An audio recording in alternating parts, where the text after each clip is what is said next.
Hello, everybody. Welcome back to another episode. I'm back with Deepak today. So, Deepak is a counseling therapist. So, thank you very, very much, Deepak, for being here. It's a pleasure to have you. Thank you very much. Thanks for having me. Yes. So, before we get into any kind of discussion or to speak about anything, it would be wonderful if you could introduce yourself about your work and what you do. I'm a counseling therapist. I've been a counseling therapist for over 11 years now, and I work in Canada, India. Basically, I work online, so I've clients all over the English-speaking world, and I generally deal with depression, anxiety, sexuality, LGBTQ affirming therapy, and I work with relationship issues, self-development issues.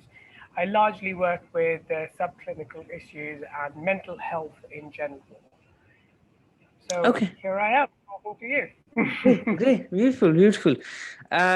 Yes, again, thank you very much. Again, thank you very much. It's a pleasure, really pleasure. I just mean that really wonderfully. Truly. And moving forward, Deepak, my first question to you would be what we're going to speak, if you could give a brief note about the topic today, what we're going to speak about, what we'll discuss about, that would be wonderful. Oh, we can talk about mental health. We can talk about the importance of mental health in India and why we do not have a culture to talk about it, and how we can benefit from developing that aspect of the culture. Sure, then That please go ahead and start a discussion. The floor is to you. um, I think, especially the pandemic, has proved how much we need professional help, how much we need professionals to talk to. Yes, we are a collectivist culture, and yes, we have far more friends compared to an average person in the West. We've got a lot more people we can count on. We are a lot more people we can talk to, but it's not necessarily about the quantity of people. It's about the quality of the conversations that we can have with them. And I don't think mental health is a topic which has received a lot of press. Mhm. Yes, we needed like now it's definitely better compared to what it was earlier. Now you have Deepika Padukone, Live Life Love Foundation. Then people brought with Sushant Singh Rajput dying of suicide, people started talking more and more about mental health. But it really never takes off.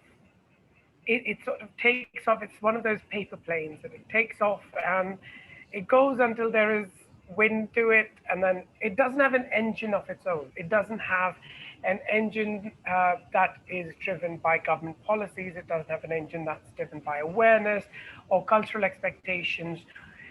Sometimes it's actually driven by stigma. There's a lot of stigma against reaching out and asking for help. Right? We're a very interesting country. We are a largely feminine country. For example, we do not shy away from expressing our emotions. Right? In a typical Bollywood movie, you would not see the protagonist shying away from crying because his girlfriend's left him, or his mother's died, or he's lost his job. You won't. It's not that uncommon, right? It's not. However, men are still told not to express their problems, their emotional hardships. The only few things that we are allowed to express are anger, jealousy, and just pride. We're not allowed to express anything else. Um, uh, if I am feeling better than you, that's when I'm going to express it. So the idea is that we are coming to a point where we will give you power, we will reward you with power and respect if you are reticent and if you are stoic and you bury your feelings. So there is a lot of trouble within the Indian context of how do we talk about mental health. Everyone thinks that they know about mental health. That's one problem. Everyone thinks that they're an expert on it. It's the same thing. It's the same problem that doctors experience. Everyone thinks that they know about health more than the doctor they're going to, because of WebMD, because of googling this and googling that, and yes, and sometimes there is a lot of cultural wisdom that can help you feel better that you do not need to go to a psychiatrist for or a psychologist for. But at the same time, if everything was good, why would we be feeling this way? We are one of the most depressed countries in the world. We have one of the highest rates of suicides in the world. We're one of the highest rates of anxieties in the world. So it's, yes, we don't talk about it. That doesn't mean it doesn't exist.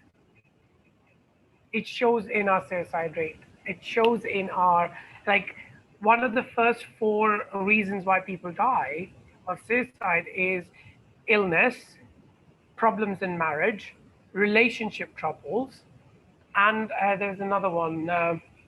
Exams. Yeah, student suicide rate is also very high, right? So it's absolutely urgently necessary that we start talking about mental health as something which is not just a nice to have, it's a must have. Like, all schools need to have 2 to 3 counselors given, depending on the strength of the school. So for every 200 students, 200 or 500 students, you need a counselor. Or I would say at every 200 students, you need a counselor. So we really need to teach our kids how to take care of themselves. Taking care of themselves is absolutely crucial. Yeah, yeah, totally right, totally right. So, how do we teach our kids that mental health is a serious thing, and how do you make people consider it? How do you do that?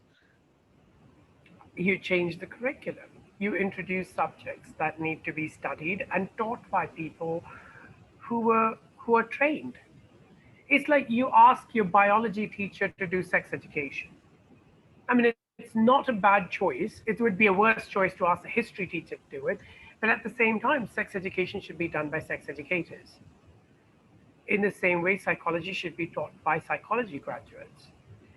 Well-being should become part of an integral part of the curriculum.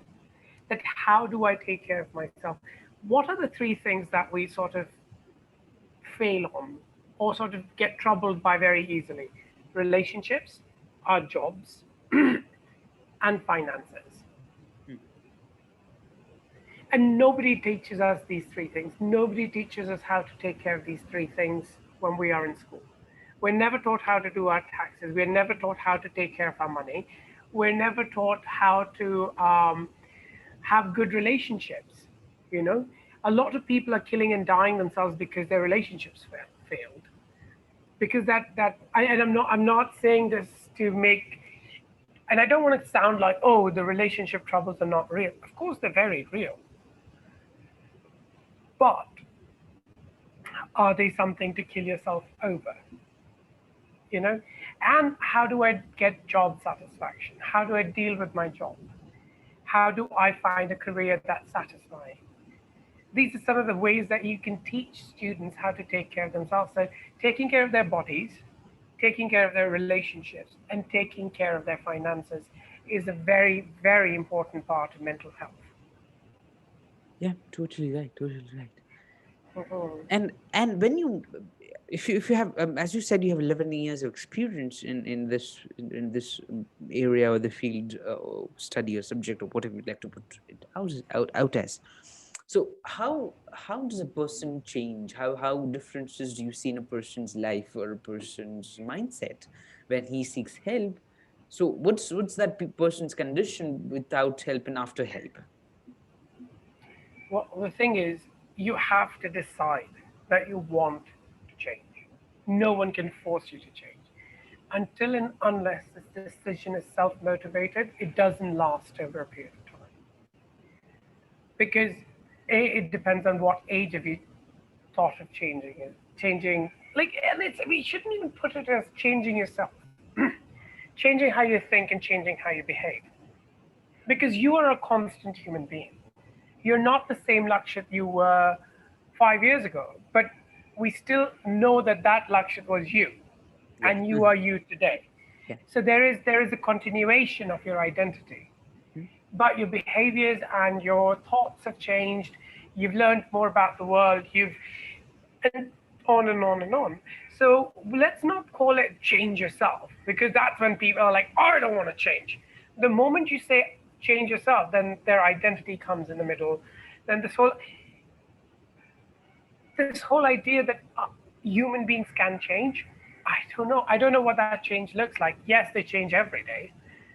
Every couple of days, most cells are replaced. Every couple of weeks, most cells are replaced. You're never the same person again. Um, but can we change people the way they think and the way they behave? Yeah, to great extents. To great extents. But it's to say that, oh, can you change a person that they never feel anxious? I don't know. I've never seen that kind of changes come around. They can feel less anxious. They can feel more in control of their anxiety. And sometimes it could come to a point that they haven't felt anxious in such a long time that it feels like they've been cured of anxiety, right? Cured mm. as in like quote Yeah. unquote cured. Yeah. Yeah. Mm, mm. Okay. Okay. So, and what are your major takeaways from this? Uh, key that the person changes totally. It helps him or her. It helps him or her each day or whatever, or all the kind of things you put up here. It helps them. It helps humans in whole. So how what are your major takeaways that why a person must seek help? And of course it's changing the life of somebody directly. And how does it feel to you when you Yeah, when you when that's a you're good helping? question. Yeah. That's a good question. Why should someone seek help? That's a good question. People should seek help for three reasons: for self development, for the actual distress that they're feeling in their lives, and the possible disorders they think they might have. So the three Ds, right? The development. Like I've been able to set these goals, but I've not been able to achieve them. Or I am distressed. I feel all sorts of uncomfortable emotions for a very long time and I don't know what to do with them. And disorders, meaning I actually have, I think I might have a mental illness and I need counseling and I need therapy and I need to go see a psychiatrist. So the three Ds: one is just pure development. Like I want to develop myself. I think I've developed habits that are stopping me from going ahead and things like that, my lack of motivation. And distress is I'm being distressed over a period of time. And what do I do now? Kind of thing. Mm, Right? And disorders, like I might have personality disorder. I might have, uh, you know, and there are many kinds of mental health, mental illnesses that you can seek uh, counseling for. yeah. But please don't diagnose yourself. Please do not go on WebMD and start diagnosing yourself. That's not a helpful thing to do. Yeah. Yeah. True. True. Yeah. So, last question to you, Deepak. That would be, what would be your message or something you would like to share with anybody watching this or hearing this? That mental health is health. Do not think that mental health is something that you can take very lightly. Mental health, it's it is sometimes the very question between languishing and flourishing in life. Are you going to go ahead and succeed? Are you going to have enough friends around you who support you and care for you and stuff? And are you able to achieve even the financial and professional goals? So mental health is health, and you are important.